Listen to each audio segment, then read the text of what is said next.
Today is April 17th, 2023. While the U.S. proxy war against Russia and Ukraine continues to grind on, and as we wait for Ukraine's highly anticipated counteroffensive, I thought it would be a good idea to go over what the U.S. is doing to provoke the next major conflict, this time with China over the island province of Taiwan. And I think it's good to start with this CNN article. Let's look at this through the eyes of this CNN article right here.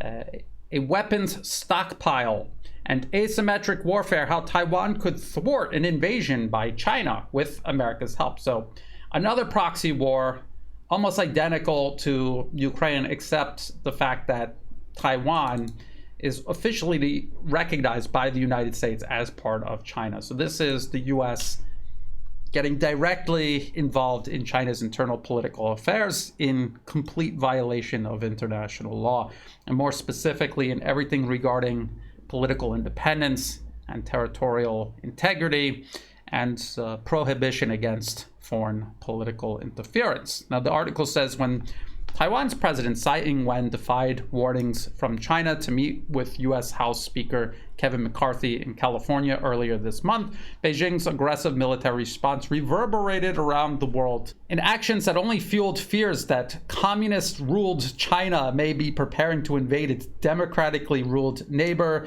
The People's Liberation Army simulated a blockade of the island, sending an aircraft carrier and 12 naval ships to encircle it, and flying over 100 warplanes into its air defense identification zone during a 3-day military drill. China's ruling Communist Party, which claims Taiwan as part of its territory despite never having controlled it, described the drills as joint precision strikes that should serve as a serious warning against the Taiwan separatist forces. And they act as if China is imagining that Taiwan is part of its territory, when in reality, internationally, Taiwan is recognized as part of China's territory. Literally every nation on earth recognizes Taiwan as part of China.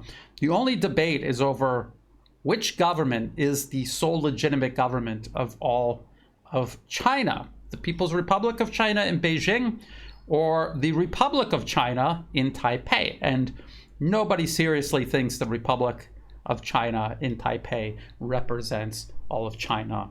A very small handful of nations, around a dozen nations, recognize the Republic of China in Taipei. The vast majority of the world, including the United Nations, recognizes the People's Republic of China in Beijing, and that actually includes the United States. And I have to do this in every video about Taiwan, and I apologize if this is redundant.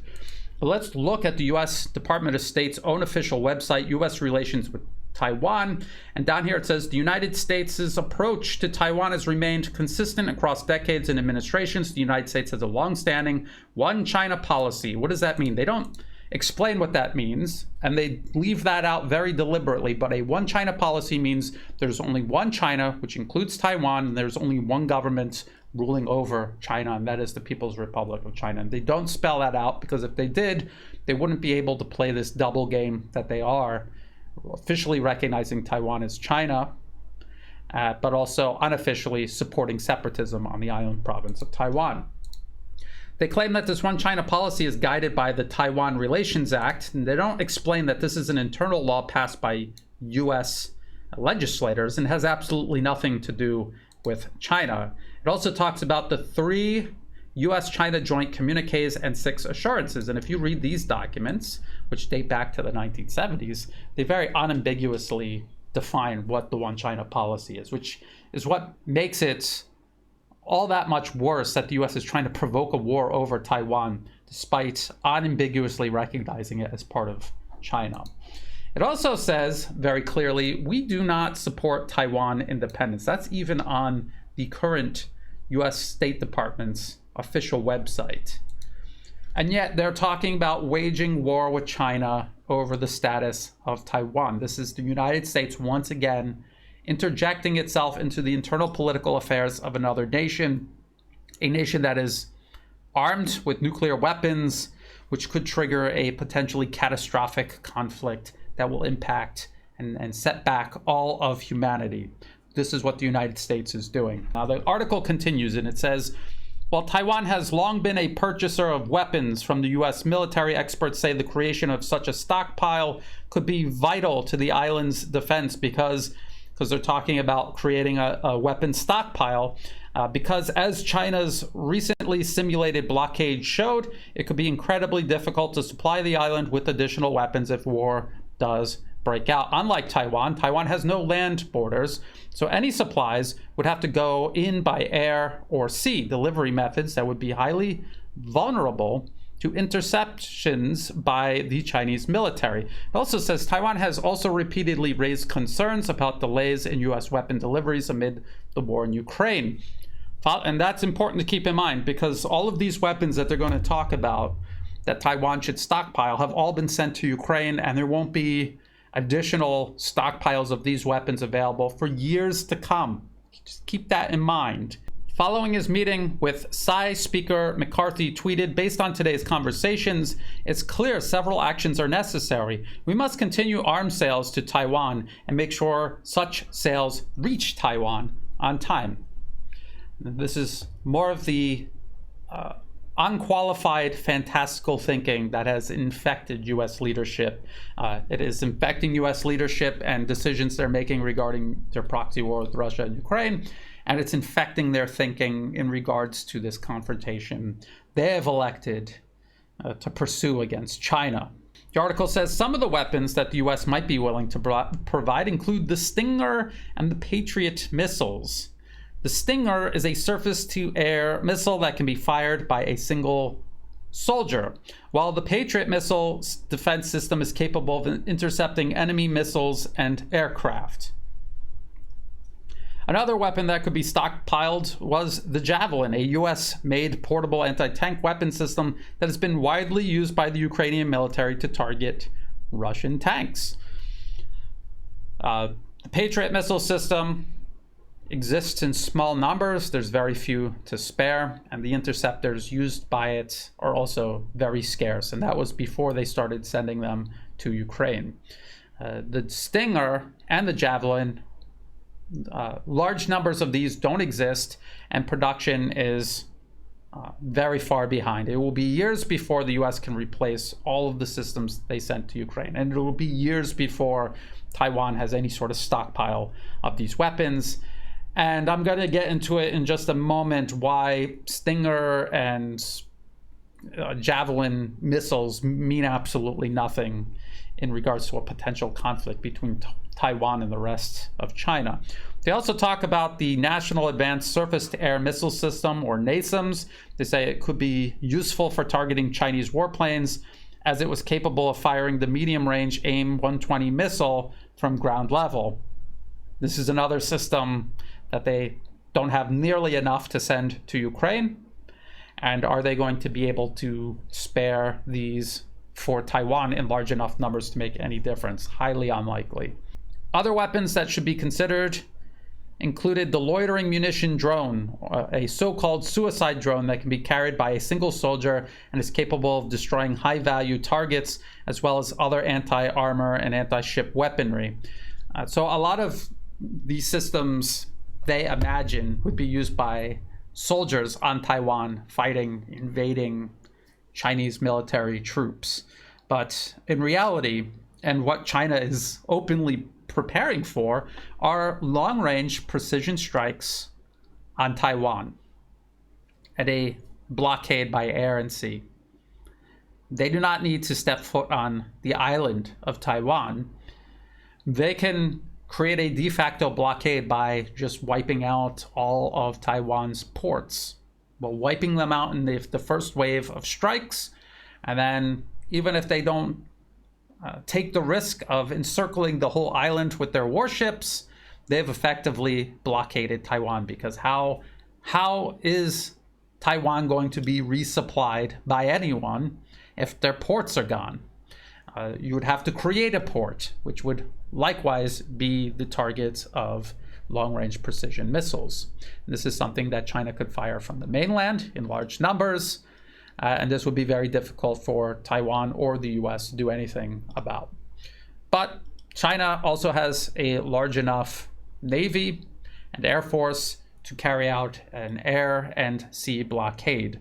And if you look at the animation that was circulating during their April exercises, you can see that that is exactly what they're planning on doing. They're not planning on landing on the island, storming it, and invading it with ground troops.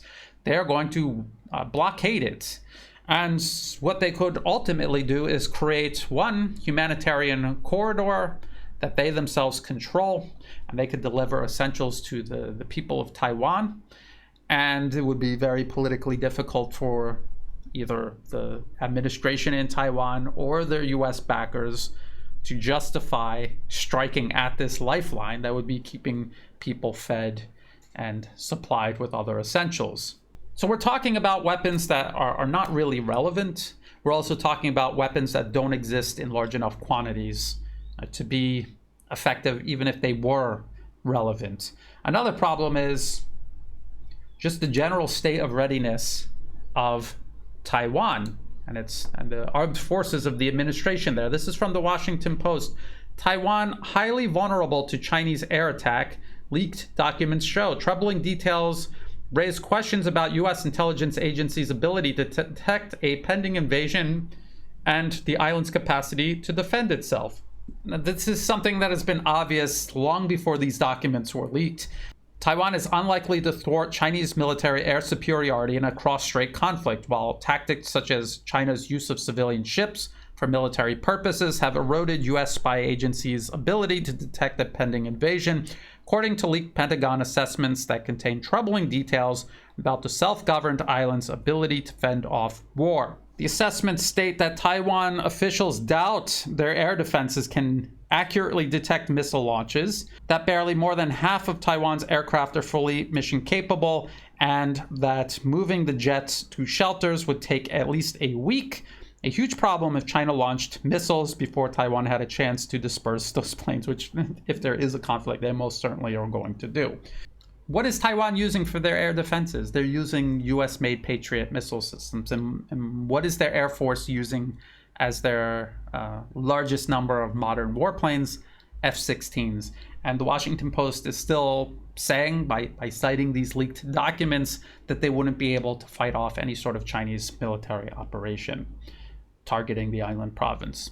And that's something that we've already known about. Even before the leaks, we had papers like this publicly published by the Center for Strategic and International Studies, funded by the US government and Western arms manufacturers.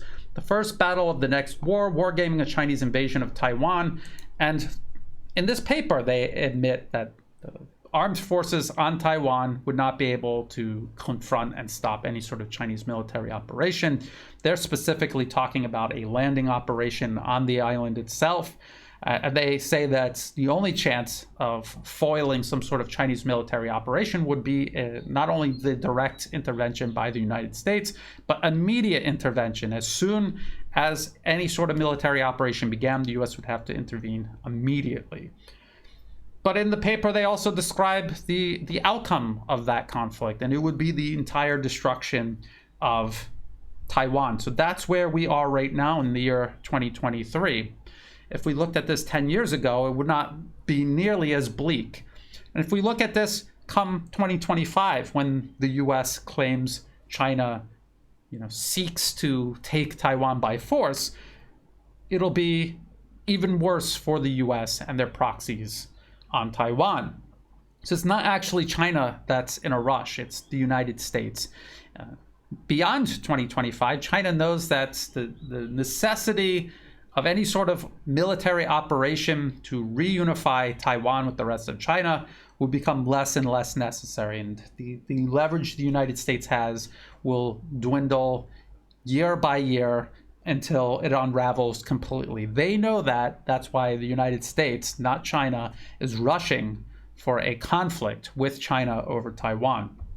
The paper says, China's leaders have become increasingly strident about unifying Taiwan with the People's Republic of China. Senior U.S. officials and civilian experts have expressed concern about Chinese intentions and the possibility of conflict. Although Chinese plans are unclear, a military invasion is not out of the question and would constitute China's most dangerous solution to its Taiwan problem. It is It has therefore become a focus of US national security discourse. And what they mean by that is the US is preparing for war with China over the status of Taiwan, even though the US officially recognizes Taiwan as part of China. Very important to keep that in mind as we talk about this. The US is unofficially supporting separatism on Taiwan. It's part of a broader strategy of encircling and containing China, and that is what's increasing the possibility of conflict. It's not China. It's the United States and this containment policy that it is still desperately trying to implement.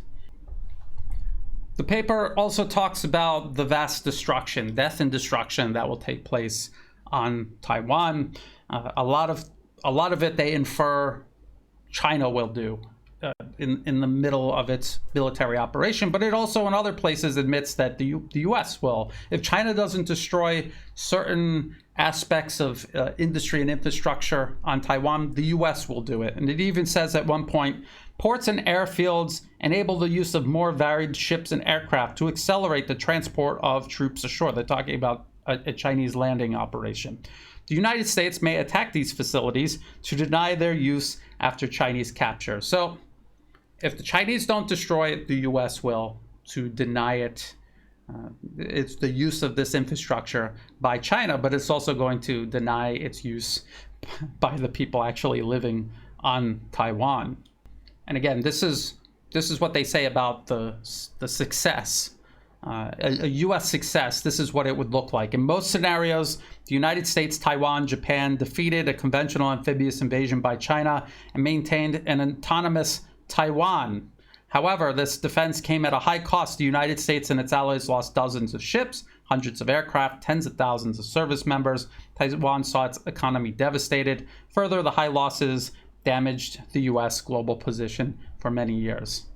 It doesn't really sound like a win to me, and we have to keep in mind that each year that goes by, China is stronger, the US is weaker. So again, who is rushing to start this conflict sooner rather than later? It is the United States. And they continuously talk about what they're defending is an autonomous Taiwan, but Taiwan as it exists now depends entirely on constant US military and political support, and it would not exist in the way that it does today without that.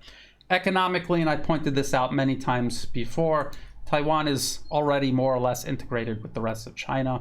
This is from the Atlas of Economic Complexity by Harvard University, and the destination of exports from Taiwan go primarily to the rest of China, almost 50% between China and Hong Kong being a part of China.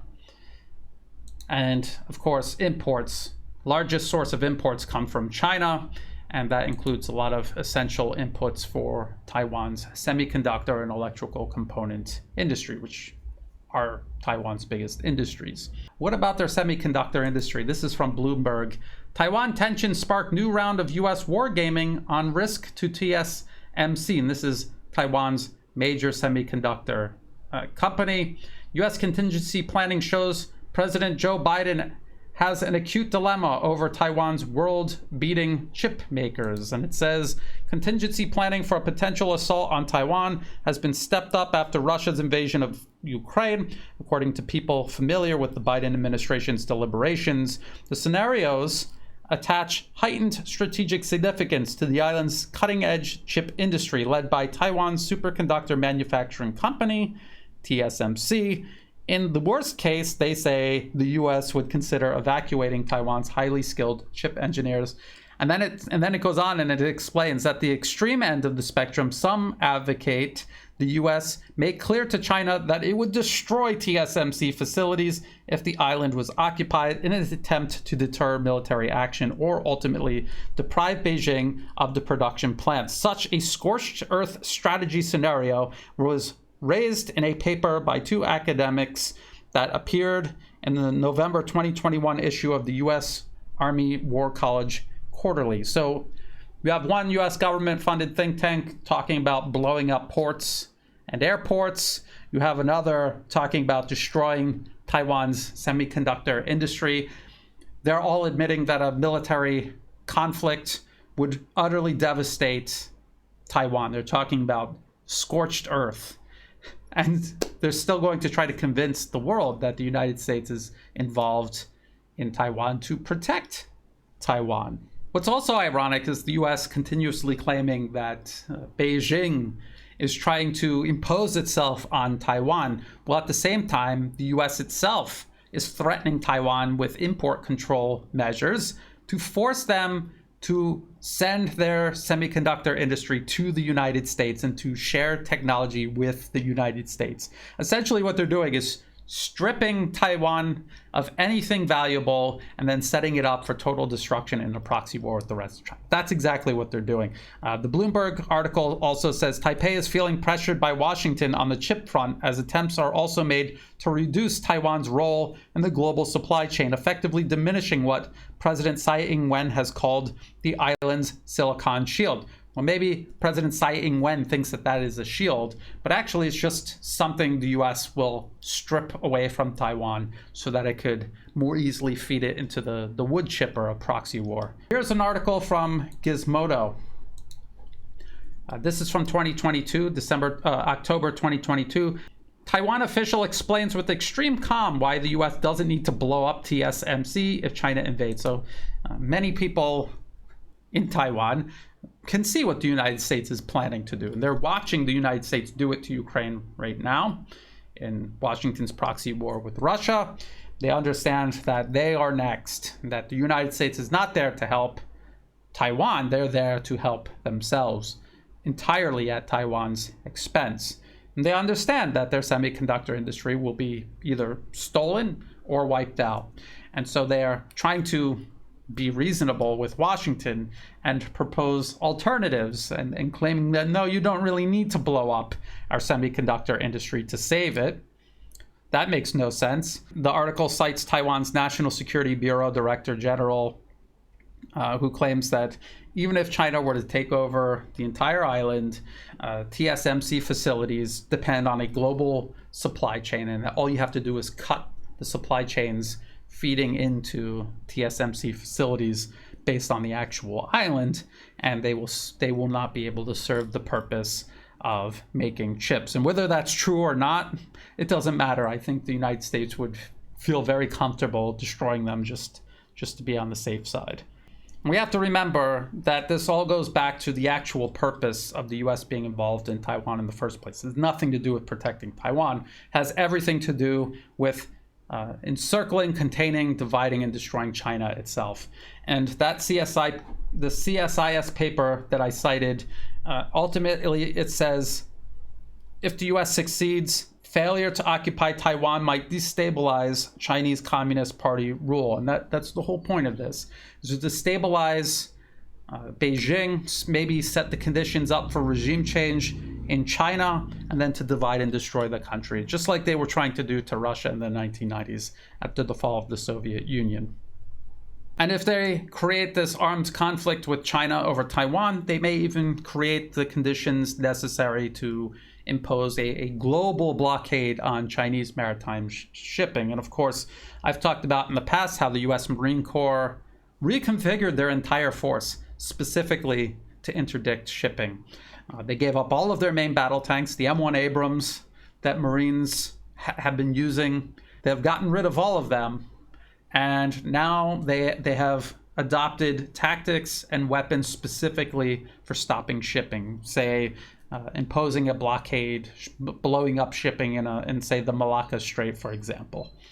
Between now and 2025, the US sees as its window of opportunity to provoke some sort of military confrontation with China and have some sort of positive outcome for Washington. And then after that, they understand that China is growing stronger, the US is growing weaker, and the chances of them provoking any sort of military conflict afterwards and having it be beneficial in any way to the United States is next to nothing. So they are working to provoke this sooner rather than later. We see what the US has done to Ukraine in its proxy war with Russia.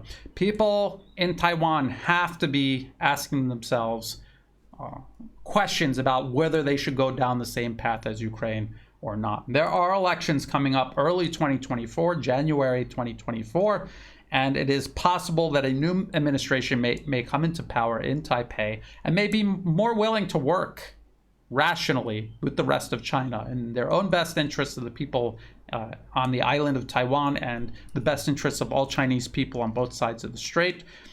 So the US might try to provoke something much sooner than many people may expect. We say the window closes in 2025. That seems kind of far from now, but with the elections in January 2024, if they feel they're going to go the wrong way, they may try to provoke something much sooner, sometime this year, even as everything is going the way it is in Ukraine.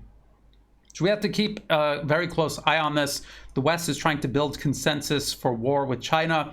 We have to do our best to spread this information, wake up as many people as possible, and build consensus against this. Yet another pointless US-led war built on a mountain of lies that promises to create a mountain of death and destruction. If you thought this video was useful, please like and share. Most importantly, please share with others. Check the video description below for other places you can find and follow my work. Check the video description for all of the links that I referenced in this video, as well as for ways you can help support my work. I do not monetize my YouTube channel. If an ad pops up, feel free to skip it because it's not helping me out at all. If you do want to support my work, please do so through Buy Me a Coffee and also through Patreon. And to everyone who has been helping out, whether it's month to month, one-time donations, or even if you're just helping share my work with others and getting the word out to everyone, that's what makes this work possible. So thank you again. And as always, thank you for watching.